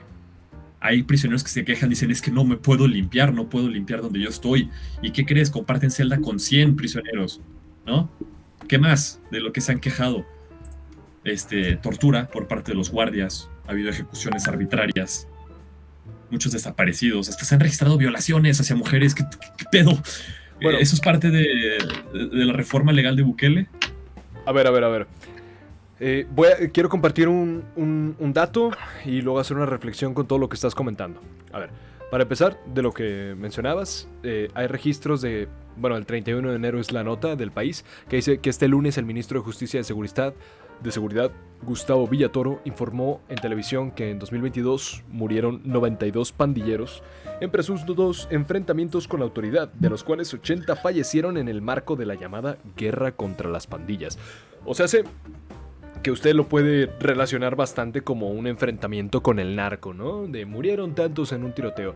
Pero la realidad de estos casos es que son 92 de los presentados. La realidad es que en estos arrestos dramáticos, en los que, como bien mencionas, no hay presunción de inocencia, no hay orden judicial, no hay nada, ha habido muertos. O sea, deja que no sé si puede ser bueno o malo, tomando en cuenta lo que está diciendo de las condiciones a donde se los llevan, pero ha habido muchas personas, más de las que deberían, que literalmente han muerto en ese proceso del arresto. Sí, justamente hay declaraciones que, cito, entre los informes fidedignos de asuntos importantes relacionados con los derechos humanos cabe citar ejecuciones ilícitas de presuntos mareros y otras personas cometidas por las fuerzas de seguridad, desapariciones forzosas a manos de personal militar, actos de tortura y tratos o penas crueles, inhumanos o degradantes cometidos por las fuerzas de seguridad, condiciones carcelarias duras y potencialmente mortales, arrestos o detenciones arbitrarias, problemas graves de falta de independencia de la judicatura, severas restricciones a la libertad de expresión y de los medios, violencia o amenazas de violencia contra periodistas y censura, interferencia considerable en la libertad de reunión pacífica y en la libertad de asociación, corrupción, faltas de investigaciones coherentes, hasta la agarraron contra la comunidad LGBT. Bueno, no, de Bukele no es nuevo. A ver, Bukele entendamos que es un... Digo, yo me doy la libertad de posicionarlo como en un derecha-centro, más derecha que centro, bastante conservador en ese aspecto. O sea, hubo reformas antimatrimonio LGBT y demás, que le encantó, bueno, a los conservadores. Antiaborto sí. También, claro. O sea, que en materia de aborto no se iba a cambiar la legislación. Bukele definitivamente trae trae un trip político conservadurista de derechas, podemos decirlo así, directamente. Claro. Y se nota bastante. Está muy jodido. Está muy jodido porque ahorita comentas que bueno, me parece que ahorita el 2% de la población salvadoreña se encuentra encarcelada.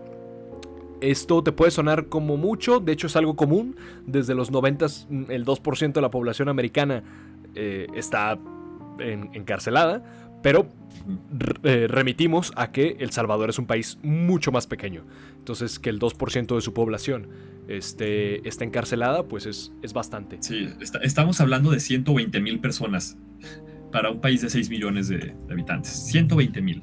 Exactamente. Y los tienen en estas nuevas cárceles que son recientes.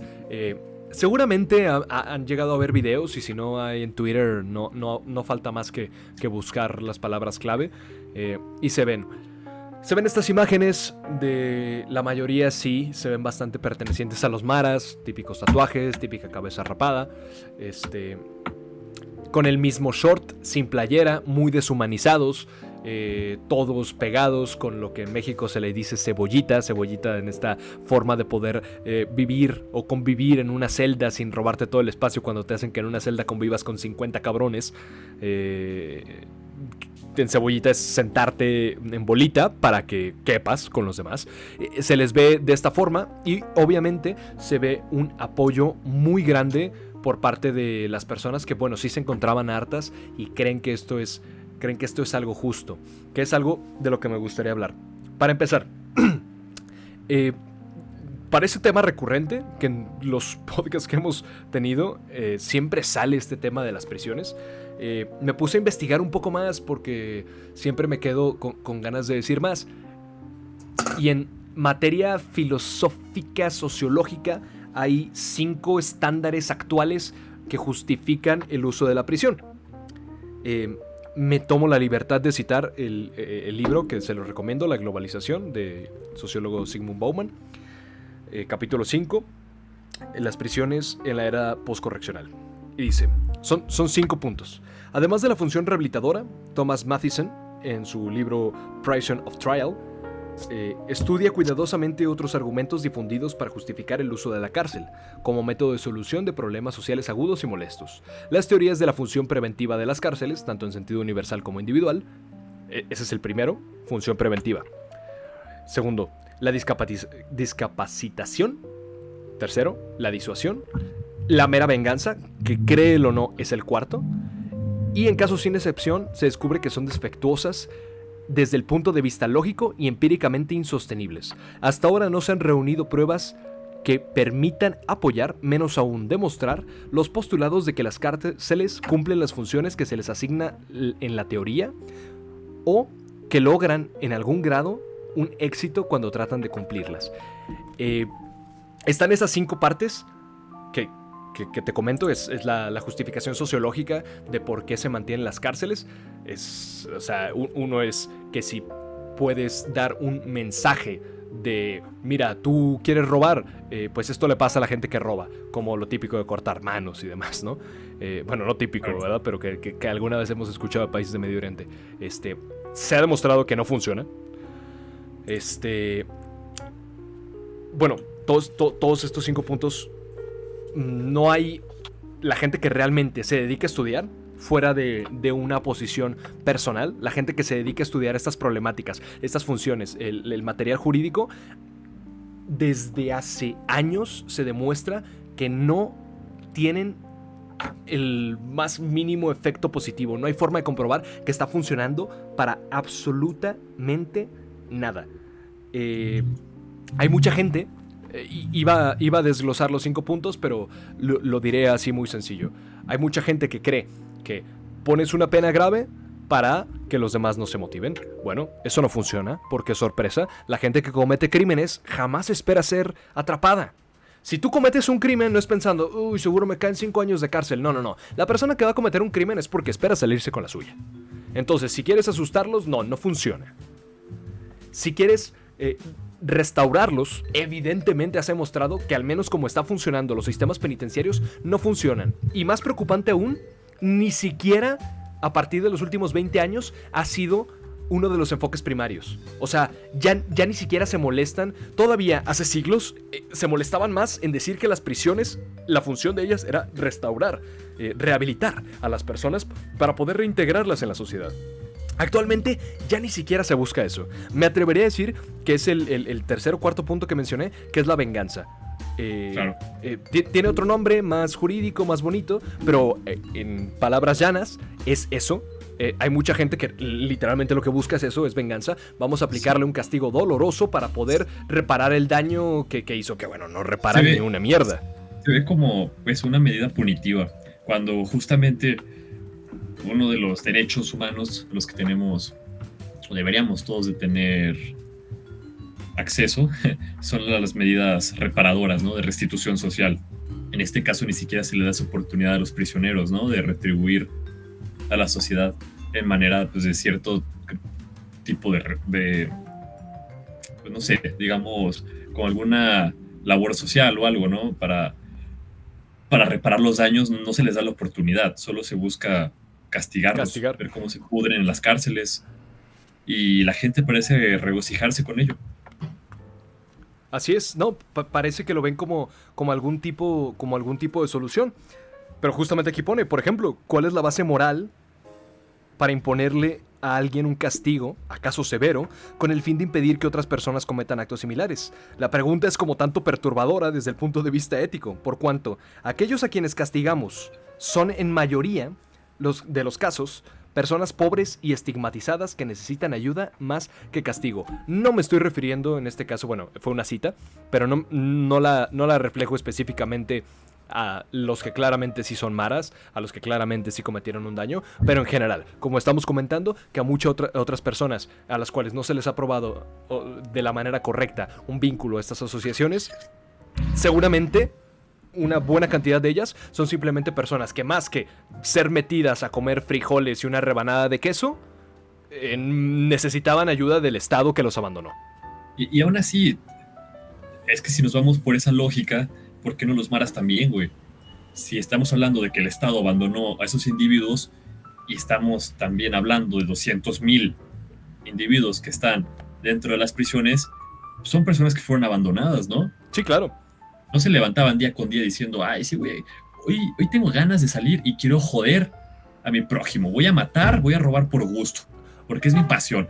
No tuvieron ni siquiera la oportunidad de pequeños de que les preguntara a su papá qué quiere ser de grande, y que él dijera, quiero ser astronauta, quiero ser policía. No, probablemente le pegaba y le quemaba con cigarrillos a ese niño, y su papá era mara, y él creció viendo eso y replicó lo mismo Déjate eso. Que le enseñaron.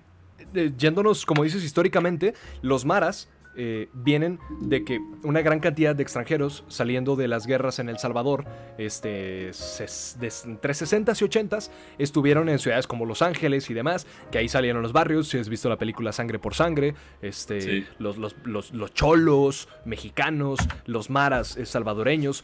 Realmente esas asociaciones criminales se crearon originalmente para poder sobrevivir en barrios marginados de los Estados Unidos. ¿Qué pasó cuando se volvió un tema muy extremo para los Estados Unidos? Deportación. De pronto hubo una deportación increíble de gente que había escapado de una situación de guerra y pobreza para intentar buscar un mejor futuro en los Estados Unidos. No pudieron porque fueron por el mismo sistema marginados, establecieron esas comunidades y de pronto son deportados. ¿Qué pasa? Son deportados, tienen a sus hijos. ¿Y cuántos hijos de eso, y cuántos de ellos son huérfanos por lo mismo? Tienes a los mismos niños de 12 años que ya déjate que tenía su papá que lo quemaba o le pegaba. No tenía papás. Estaba en la calle rascándose con sus propias uñas y llegó algún señor mara diciéndole: mira, mijo, tengo aquí esta arma soviética del viejo continente y te pongo aquí y en 10 años tengo un ejército con pequeños niños. O sea... Claro. Sí, es un resultado generacional que pues nos demuestra un fracaso del Estado. Y no se puede culpar plenamente a estos criminales por sus actos. Claro que se les puede hacer responsables de ellos, y lo son, pero en este caso también el mismo Estado será culpable, ¿no? Es un fracaso estructural de proporciones gigantescas.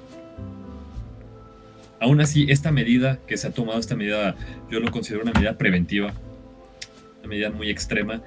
De primeras, pues sí parece dar resultados. Claro, ¿a costa de qué, no? No creo que los medios justifiquen el fin. Y veremos con los años qué resulta de ello, si realmente era efectiva, si no lo fue, si nada más fue ponerle un curita a la herida, pero pues no resuelva nada. Claro, veremos qué tanta gente puedes meter en las prisiones, ¿no? Que hasta qué límite, cuando tengas que el 5% de tu población encarcelada. Al 10 quizás, al 10 ya te cansas. ¿Cuándo será un alto? Exactamente. Volviendo a citar un poquito el capítulo 5 de Globalización. Dice: la proporción de la población que cumple condenas de cárcel varía de un país a otro, de acuerdo con la idiosincrasia. ¡Arriba idiosincrasia! Bowman escuchaba el podcast. Las tradiciones culturales y la evolución del pensamiento y la práctica en materia penal. Pero se diría que su aumento veloz es un fenómeno universal en el extremo más desarrollado del mundo. Aquí da un caso específico de un distrito americano, de Anacostia, de los lugares más pobres de Washington. Escucha esto: en que la mitad de los hombres entre 16 y 35 años espera juicio, cumple condena o está en libertad condicional. Bowman desde los 90s veía, ahorita estamos hablando específicamente del caso de El Salvador, pero desde los 90s veía que era un problema global el hecho de que se esté tomando como solución, como lo pusiste ahorita, me parece muy correcto, como curita, el encarcelar a lo baboso. El encarcelar a lo baboso, realmente. Es querer evitar el problema, no afrontarlo, ¿no? Es decir, mira, no tengo las ganas, no tengo las herramientas, ni siquiera sé cómo puedo resolver esta problemática social que aflige al país. ¿Qué hago? Encarcelo a todos, a lo pendejo. Cualquier opositor, cualquier criminal, cualquier persona que se presente como una amenaza para el orden social, a la cárcel. ¿Qué resolviste? Nada. ¿Qué ganaste? Un chingo de encarcelamientos. Sí, bajaron un poco las tasas de homicidios, pero ¿a costa de qué? Exactamente. Y voy a hacer el breve paréntesis otra vez para hablar esa parte de la audiencia que yo sé que le van a parecer barbaridades lo que estamos diciendo. Yo creo que puedo medio empatizar con las personas que están de acuerdo con esto. Si eres una persona que está sufriendo esas barbaridades, el hijo de una madre asesinada, de un padre asesinado, de un padre extorsionado, el ser extorsionado, el amigo de alguien asesinado, por supuesto que es muy humano el hecho de que te sientas bien con el ver estas medidas. tiene sentido. No creo que alguien que considere esto como bueno sea automáticamente un tonto, un monstruo o algo por la especie, o algo por la especie. Creo que tiene sentido. Creo que como mexicanos asolados de nuevo por el narcotráfico, podemos identificarnos hasta cierto punto, hasta cierta medida, unos más que otros. Dicho esto... De hecho, paréntesis rápido, México es el segundo país de Latinoamérica con mayores denuncias por violaciones de derechos humanos. ¿Sí? No por nada, tenemos un índice de homicidios altísimos, a 30,000 homicidios por año. Dicho esto, consideren todo lo demás que estamos comentando. Consideren que, si bien yo entiendo que es la perspectiva de que hay ciertos problemas que solo pueden ser cortados de raíz. De hecho, estaba escuchando el otro día a Jordi y él mencionaba justo esos pensamientos, y hoy lo compartí con varios compañeros en el trabajo y opinaban lo mismo, que hay ciertos problemas tan duros que le afectan tanto a la población que hay que cortarlos de raíz, y les parecía ingenuo el creer que hay otras medidas que pudieran prevenirlo o arreglarlo. A mí lo que me parece ingenuo es creer que esto es una solución permanente. A mí lo que me parece ingenuo es creer que meter gente en la cárcel a lo baboso y tener al ejército en las calles es la solución. Eso me parece ingenuo. No me parece ingenuo el creer que hay otras alternativas. Es gente que nunca ha leído historia, no entiende cómo funciona la sociedad, o sea, no han leído de sociología y realmente piensan que estas medidas militaristas y reaccionarias van a resolver problemas generacionales, estructurales y sistémicos. Sí. Acabaste con una generación de maras. Hola. Perfecto. ¿Y la generación que viene? Porque con esto El Salvador no se convirtió en país de primer mundo. Exacto. ¿O sí? No, aparte de lo que te pueda dar el discurso de Bukele, para nada. Mira, voy a citar un párrafo muy cortito, son 4 renglones. Dale. Igual, de la misma comisión, que nos hablas acerca de cómo la Organización de las Naciones Unidas aprobó pues, la Declaración Universal de los Derechos Humanos. Y dentro de ella, en la Declaración Americana, dice que esta establece que los derechos esenciales del hombre no nacen del hecho de ser nacional de determinado estado, sino que tienen como fundamento los atributos de la persona humana. Por lo tanto, los estados americanos reconocen que cuando el estado legisla en esta materia, no crea o concede derechos, sino que reconoce derechos que existen independientemente de la formación del estado. Son inalienables del hombre. Estas arbitrariedades, esta legislación, que el estado se cree por encima de la humanidad misma, es inaceptable. Totalmente. Hagan hecho lo que hagan hecho los criminales. Claro, podemos empatizar completamente con las familias, pero ¿sabes qué es lo bueno? Que estos familiares afectados no son los que tienen que tomar estas decisiones judiciales. Por eso tenemos gente especializada que puede verlo de manera imparcial y objetiva. Si bien tú puedes estar dolido, tienes este gran duelo en tu corazón por alguna tragedia que te ha pasado, nadie te quita el derecho de querer partirle la madre a alguien. No. Lo pondré así. Sí, pero tampoco tienes el derecho de partirle la madre. Exacto. El derecho de querer, dije. El derecho de querer. Sí, ni de creerte superior, moralmente superior, como para tú decidir si esa persona, en un caso muy extremo, debería morir o no por sus actos, porque también podemos hablar de la pena de muerte que mucha gente lo ve como una opción viable, pero que nadie resuelve, ¿no? Tenemos los resultados empíricos que... No, lo que dice, desde los 90 se ve que no sirve de nada. Desde los 90 los sociólogos más eminentes están diciendo, es que esto no está resolviendo absolutamente nada. Y retomando un poquito lo que dice, no es... Bueno, sí, ahorita son los criminales. Creo que se lleva mucho la narrativa, de nuevo, la cosa de las narrativas, de los buenos y los malos. Yo soy parte de los buenos, entonces jamás me debería de preocupar de fallas a mis derechos humanos. Así no funciona, lamentablemente no. Si tú permites esas fallas a los derechos humanos, no hay nada que te garantice que los tuyos sí van a ser valorados. En el libro habla de cómo tiempo atrás, bueno, ahorita se me escapa el nombre del inventor del panóptico, pero sabes más o menos lo que es, ¿no? Esta forma ideal de una cárcel era donde había una torre en medio y la cárcel tenía como una forma circular y total, la torre te permitía vigilar a todos los carcelarios para ver que cumplían con todas sus actividades diarias.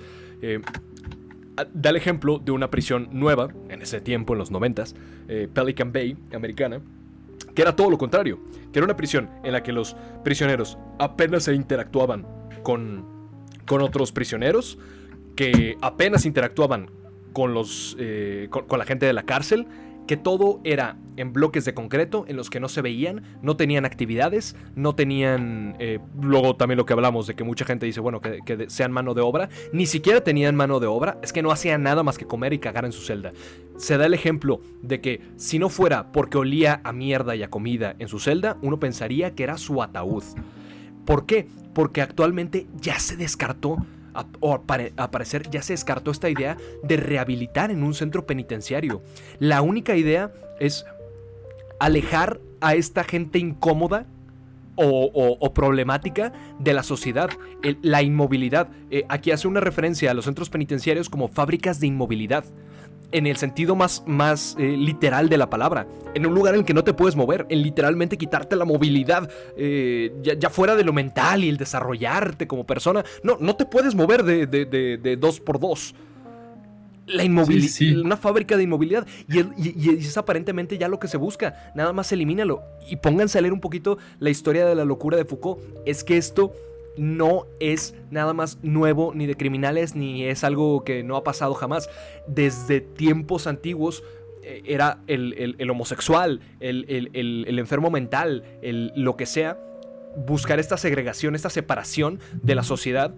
Y cada vez más se encargan estos centros penitenciarios de tratar a estos individuos como basura que simplemente necesita ser alejada. Ya ni siquiera se les busca que se restauren para luego llegar a ser trabajadores, ni nada por el estilo. Ya déjate tú vivir una vida plena, simplemente venir a trabajar. No, ya no se busca eso, porque ahorita está saturado, y habla en la globalización esto, está saturado el mercado, en este libre mercado, de estos trabajadores de mano de obra, como para que necesitemos a los carcelarios. Ya ni siquiera buscamos que los de la cárcel puedan venir a ser el obrero básico. No, ya ni siquiera se les da el entrenamiento para eso ni la posibilidad. Es simplemente gente que ya estructuralmente no se le da ninguna alternativa para restaurarse en esta sociedad. Es simplemente encerrar a banda para que no te esté molestando.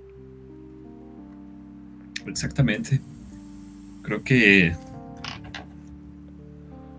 dicen el clavo. Sí, no, realmente no tengo ya nada más que agregar.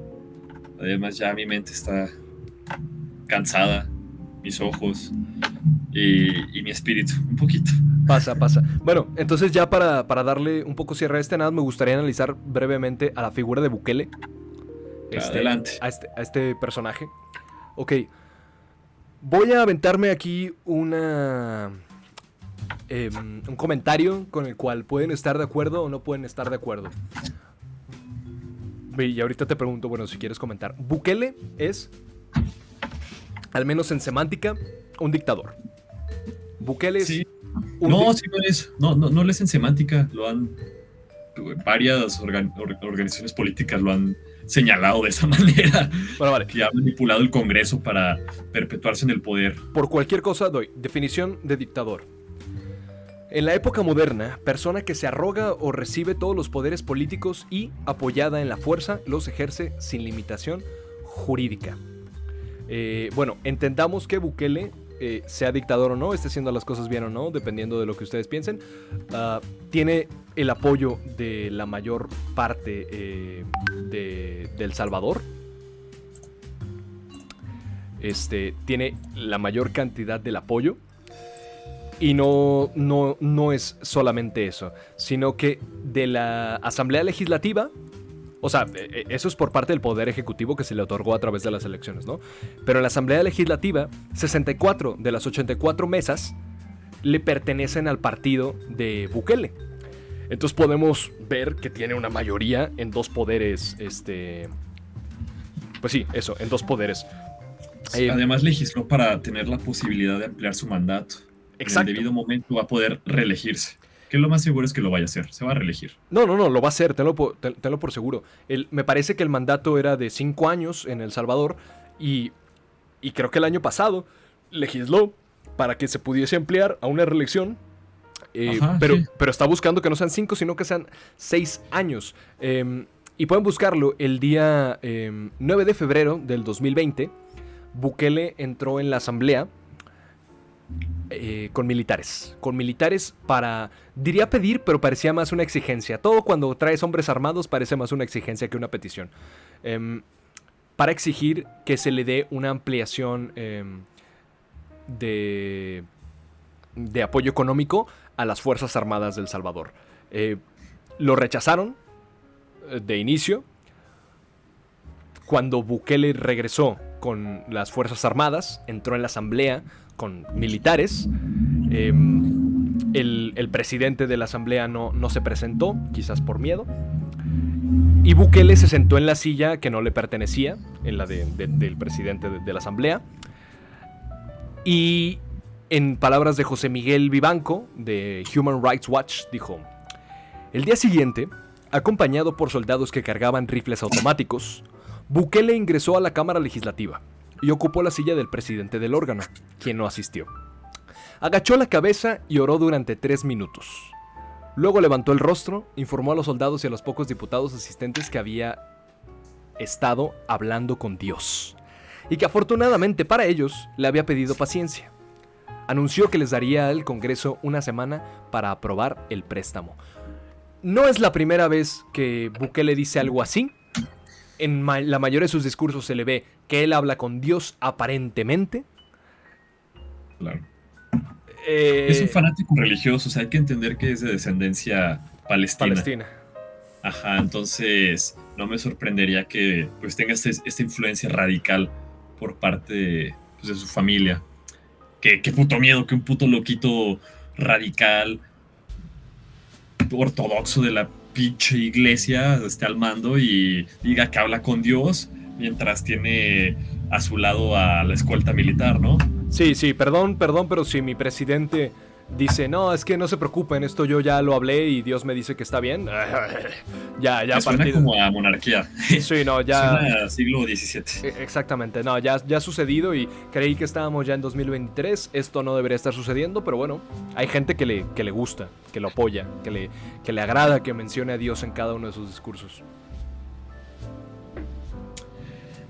Pues lo único que podemos hacer es esperar lo mejor para El Salvador, que no se convierta esto en un golpe de estado y nada, habrá que esperar, analizar y quizás estar equivocados en lo que decimos y que realmente funcione esta estrategia, todo por el bien del pueblo salvadoreño. Claro, ojalá me equivoque y sea la mejor forma de solucionar todos los problemas de El Salvador y vayan a convertirse en uno de los mejores países. Todo mi apoyo al pueblo de El Salvador y ojalá les vaya muy bien. Pero no puedo estar sino un poco escéptico y decir, vale, yo entiendo los resultados inmediatos, vamos a ver a futuro, vamos a ver qué pasa lo mismo en 5 años. Sí, más si tienes a un pinche loquito que habla con Dios en el poder. Exactamente. Entonces, pues bueno, está muy denso este pedo. Pónganse a reflexionar. Bueno, ya conclusiones. Yo, conclusiones, que hablé con Dios el otro día, güey. ¿Y qué te dijo? Me dijo que le dijera a las personas que llegaron hasta esta parte del podcast que se van a ganar 1 millón de quetzales. 1 millón de quetzales, sí, ya chingaron. Ya chingaron. Eso solo si comparten el podcast. Claro. Con 47 personas. Tienen que ser 23 mujeres y 24 hombres para que haya equidad. Si no, no. Si no, se van a ir al infierno por pinches güeyes que discriminan. Exactamente. Muy bien. Qué bueno que tenemos aquí otro teléfono directo a Dios. Pues nada, lo que dije. Está a la chingada. Entiendo los sentimientos humanos de venganza. Reflexionen nada más tantito.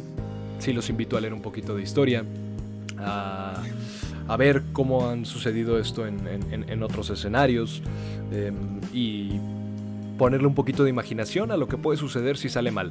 Toda la esperanza que salga bien, pero me encuentro bastante escéptico. Ya ustedes pongan si están de acuerdo, si no están de acuerdo, y demás. Bueno, ha sido un podcast particularmente agrio, particularmente lúgubre. Particularmente largo. Particularmente largo. Creo que el más largo, ya vamos por 2 horas. Muchas gracias si se quedaron hasta el final. Estaremos después y por el bien de ustedes y nuestro, procuraremos traer notas un poco más alegres, o por lo menos no tan oscuras. Lamentablemente no se nos dio la oportunidad. Estos últimos meses solo han salido notas de tinte oscuro y esperemos que por nuestro bien haya noticias más alegres, no igual de importantes, pero que no involucren violaciones de derechos ni genocidios en masa. Por lo menos. Pues muchísimas gracias por escuchar otro episodio de su podcast favorito, Idiosincrasia. Este es el Camello Ácido despidiéndose y dándoles las gracias a todos, guapos, guapas, por escucharnos. Que tengan un bonito día, una bonita semana, un bonito mes y una bonita vida. Así es. Y como Sigmund Bauman dijo, idiosincrasia. Idiosincrasia. Hasta luego. Buenas noches.